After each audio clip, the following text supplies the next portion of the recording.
Yo, what's going on? What's going on? It's the Real Hall of Fame, D-Line, TBKC, and all that sweet, beautiful, wonderful shh. Oh, man. I'm just getting my ass up out of there from getting stretched out and shocked and all that good stuff, man. These long days, but I know a lot of people have been hitting me for a couple of days asking me about this $4 million dog thing and all of that, and I'm just gonna be honest with y'all, man. It is really pathetic, you know. I haven't been able to attend to dog matters that much at all, you know. Of course, some people understand, but when I, you know, in the middle of the night when I get to opening emails or different messages, she's like singing, but you know, it's amazing to me that, you know, this is still carrying on, and the correlation in my inbox is sort of amazing because as I talk to y'all right now, I have two separate individuals from Europe who are both sending me messages wanting to spread the word of their experience with this character, you know. And I guess the experience, well, it's not I guess. I told y'all about one of them previously, but basically spent $100,000 on 4 puppies total between these individuals who actually don't know each other. And what happened is that basically all 4 dogs that they receive have had to be put down at the advice of their veterinarians and their government, you know, when they were imported. Some very, very, very incredible conditions. I told y'all one of them was a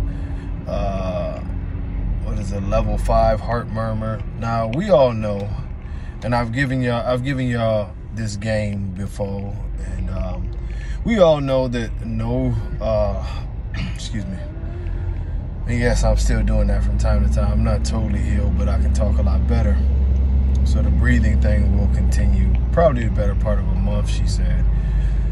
But anyway, so you know, a health certificate, you're not getting a health certificate if your dog has a heart murmur. I know my vets wouldn't even give a health certificate for a low-grade heart murmur to have the dog flying. So to have something this incredibly bad, and to have some of the purported neurological problems and other issues that these guys are reporting that they were, you know, that they are dealing with their dogs, it's sad, but it's also amazing that after getting caught and basically getting in trouble for falsifying veterinary records and making false health certificates so that these dogs could fly, that this practice continues by this individual. Now, going on into his $4 million dog thing, I mean, y'all come on, miss me with the bullshit. It's more of the same, you know, and yes, the wheel is turning. I'm cleared to drive now, but it's more of the same, man. Mr. Beans, $1 million. Casablanca, $1 million. Never seen Mr. Beans much again. Casablanca is dead. And these were the $1 million dogs that never produced anything, you know what I mean? Never produced anything. And you know, you see them and you know, it's just funny, man, because that was the big story, you know, a few years ago. You know, it was amazing. Like, I think Beans and Casa was sold together for a combined $2 million. And it was a big thing to get the internet going, and that was, you know, and it's the same old thing, man. I do believe, you know, that Magoo sold for the amount that he did, which was reportedly $500,000. But all of these other prices, you know, Bashar got lucky once with a very wealthy individual who was willing to go forward and sell that dog. And ever since then, that's been his claim to fame. He's clinging on to it. And it's a Ponzi scheme in the way that all it is I'll tell you that you can, you know, that at the very top where I'm at and my brand is so high, that now the best dog ever is valued at $4 million. But you're lucky if I let you buy one of these puppies for $25,000, because your $25,000 puppy can very well turn into and mature into this $4 million dog, which there's no fucking $4 million. And then he said it's valued, and that was another big joke. The dog is valued at $4 million. Who the hell sets the value? Who is the? I've been around a while. I've never seen these bully appraisers that are giving you an estimated value on your dog, like the Kelly Blue Book for dogs. It's ridiculous, you know. But what y'all have to understand, and I understand a lot of you have been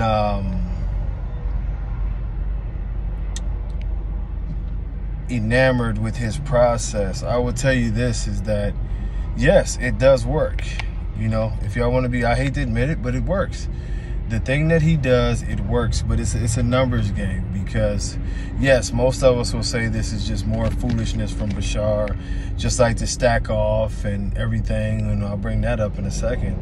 But he's a very intelligent man, and he understands, you know, that I don't have to convince everybody. I just have to convince enough, you know. And for him, if he can convince 50 people a year with the big social media reach that he has, with the support of the ABKC, with probably the best, you know, bully reporter / boxing reporter in the game, Zeb, paying him to fly down there and cover his stuff and spread it and do the media things. If he can just reaching millions of people, you know, if he can just convince 50 to 100 people that the bullshit that he's talking about is legitimate and that his very unhealthy dogs are worth this type of money, he wins.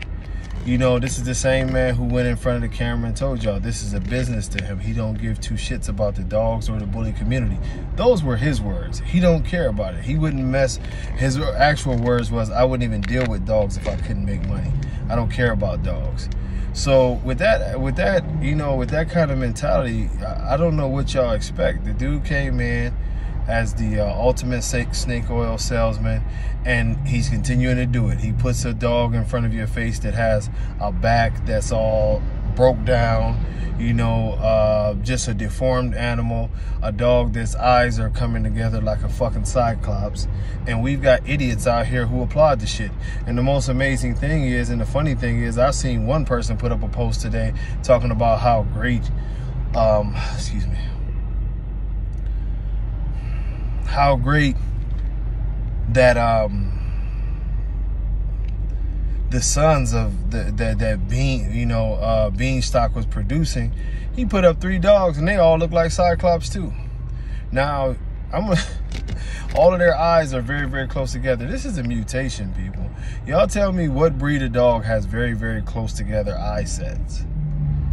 This is not supposed to be happening. The way that the backs are structured is not supposed to be happening. The overstretching of the front end is not supposed to be happening. These are mutations, and those are the phenotype part of the mutation, to where we can see it.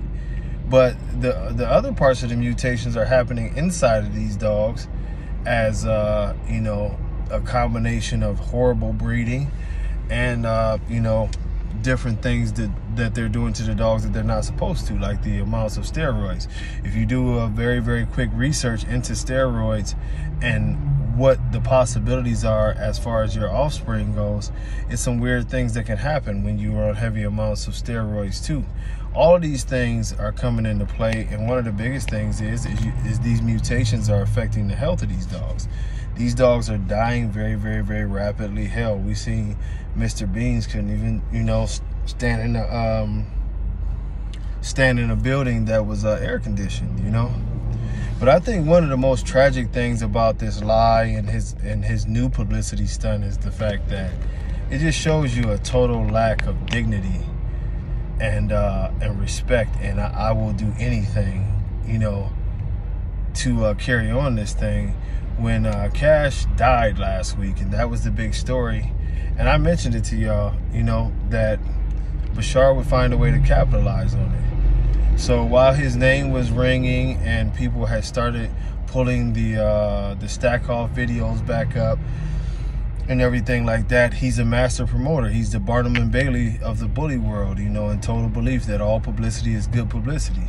What does he do? He turns around and now it's this, you know, now it's this. And of course in the interview we have to talk about how much the Lamborghini cost, and this is what this is, and you know, it's all one of them things. He's valued at this, but I'll tell you, you know, it's all marketing shit, you know what I mean? Let me keep you in suspense. We'll talk about the actual sale price of the dog later, but this is what it is, you know, all of that dumb shit, man.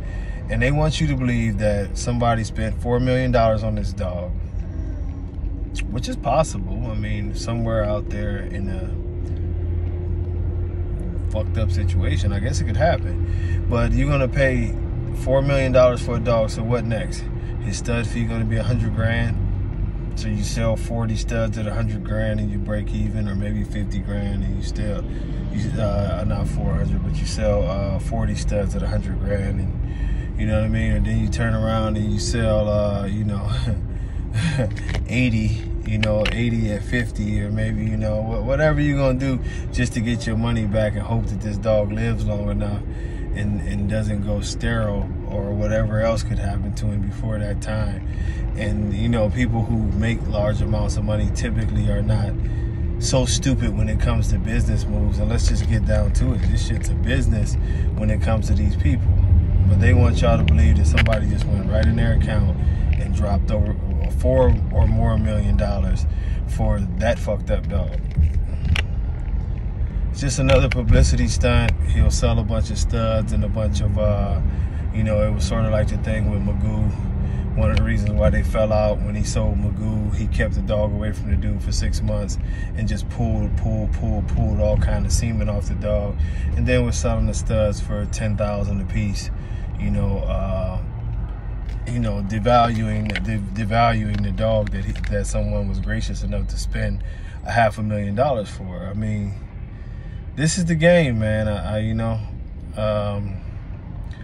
This part of the shit that I don't like to talk about, because it has nothing to do with dogs. It's just, this is what it is. Everything you sell now, everything you do, you know, in this bully world, 99% of these people, it's business. You know what I mean? It's literally business, you know? So, I mean, if y'all want to know that, I mean, that's my opinion. Bashar is just up to his old stunts. The whole thing is a lie, but he gets exactly what he wants. We're all going to be on the internet talking about him, and that gives him a chance to promote and push out more shit. He'll have a new stud that comes right behind Beanstalk. We'll never see Beanstalk again, and it'll be his next, you know, his next super stud, and this one will sell for $8 million. You know, it's same old game, same old bullshit. Bashar being Bashar. Y'all can believe that dumb shit if you want to, but you know, it is what it is, man. I'm gonna stick in my lane and go with the healthy dogs and dogs that's gonna live for a decade and just be a dog, man. But when it comes to a businessman, you know, and a marketing man, nobody does it better than Bashar. He is that. If we can't put him in the category of a dog, man. But on the business side, like I said, he's the Barnum and Bailey of the bully world, and he knows how to get attention, and he knows how to sell his bullshit. And you know, if you ever hear any big businessmen, they always say it's not that you have to have the best product, you have to have the best sales plan. He proves it. But until next time, y'all, we're gonna really go into this on Friday, man. Much love. Peace.